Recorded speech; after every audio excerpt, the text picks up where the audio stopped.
Hello, everyone. My name is Dr. Uma Borate. I'm an associate clinical professor at the James Cancer Hospital, Ohio State University in the Division of Hematology. And I'm very excited to be here talking to all of you about what we learned at ASH 2023. Hi, Dr. Borati. What is secondary AML and why is that of concern to patients who have high-risk MDS? Thank you for that question. So, secondary AML is typically the development of AML, which is acute myeloid leukemia, that has happened in patients who have had a prior blood cancer. And this is most commonly high risk MDS, as you mentioned, but it can be other types of myeloid malignancies like chronic myelomonocytic leukemia or CMML, which, as you know, sometimes MDS and CMML can be confused with each other. It can be a myeloproliferative neoplasm like polycythemia vera or ET, and you have a whole host of other sort of overlap syndromes like MDS overlapping with MPN and so on. So when any of these diseases then converts to acute myeloid leukemia, we refer to it as secondary AML. What are the treatment options available for patients with AML? So I think I would say that that is a great question because I feel like every time I'm asked that question every year, I think we have newer options, which is wonderful. Um, and I always say that the caveat to this question is it depends on where the patient is at in their journey with the disease and obviously in their whole life.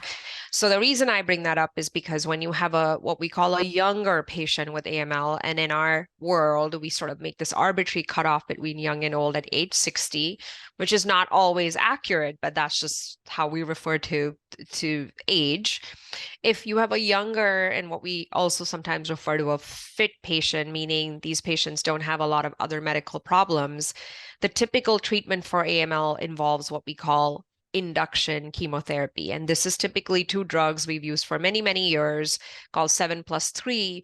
But more specifically for secondary AML patients, those two drugs are packaged in a different form in what we call liposomal cytarabine or daunorubicin. And that drug is called Vyxeos. And that is an option for patients that can tolerate what we call induction chemotherapy. We use the word tolerate because this treatment typically is done in the hospital and does have, a higher risk of infection and other complications.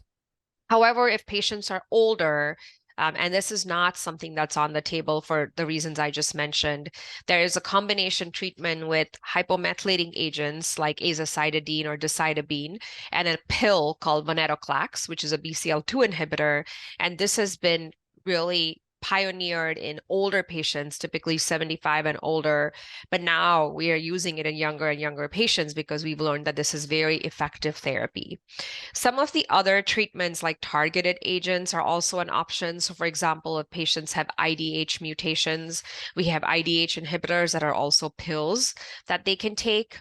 And now we have many different types of trials looking at combination therapies with all oral agents. So the hypomethylating agent like azacitidine or decitabine is in the form of a pill. The venetoclax is in the form of a pill. The targeted agent is in the form of a pill. And so if all of these can be given together safely, then it's something our patients are really interested in as well.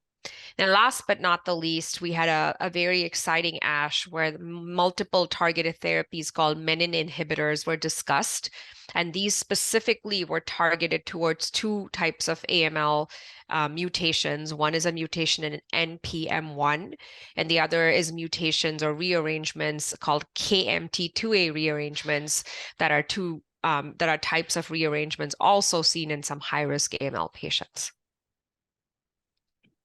And is transplantation an option for AML patients? And how does the healthcare team work with the patient to determine if that is a viable option for them? So the transplantation plays a really important role in the treatment of AML. It's one of the options for AML treatment, and it's what we call a curative option for AML treatment, meaning if a patient has secondary AML, which you brought up, or high-risk AML, which the treating team discusses with the patient, then in general, the treatment team talks to the patient and we decide together when and if transplantation is appropriate for that particular patient. And if it is, then it's incorporated into their entire treatment plan. They are referred and they meet with the transplant team sooner rather than later. So the timing of when transplant occurs can be worked out with the rest of their treatment as well. And you mentioned several exciting research findings reported at ASH. What beyond those that you've mentioned are what's on the horizon for AML? Continued research into more options for patients?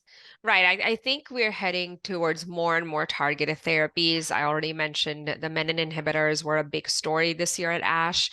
I do think, the next step is going to be to take these targeted therapies and combine them together because, again, as many of us know, AML is not a one mutation disease, nor is MDS. We really need 2 or 3 different targeted therapies to attack the disease in different ways so we don't have the disease come back, so patients don't relapse. So I think we're going to see much more of these combination treatments with these targeted agents in the future. And why are clinical trials important for patients with AML to consider? That is a great question. And clinical trials can sound scary because when you hear the word trial, you're like, well, am I not getting something that's tried and trusted? And what I tell our patients is clinical trials are the only way we know to move the field forward and to offer newer and better and less toxic therapies to our patients. The clinical trials we have are very carefully, thoughtfully opened so that they do not offer patients care that is not standard. So, for example, if there's a standard treatment for that type of AML, that would absolutely be part and parcel of a clinical trial. And typically, we add something more to that. On the other hand, if an AML patient unfortunately has relapsed after all of the standard treatments, then the clinical trial is really our best shot at giving something new that the disease has never seen and hopefully getting the patient back in remission. So I think clinical trials for patients are very important to explore and understand because that's their opportunity to get newer therapies that hopefully can be very effective against these pretty, I would say, serious diseases.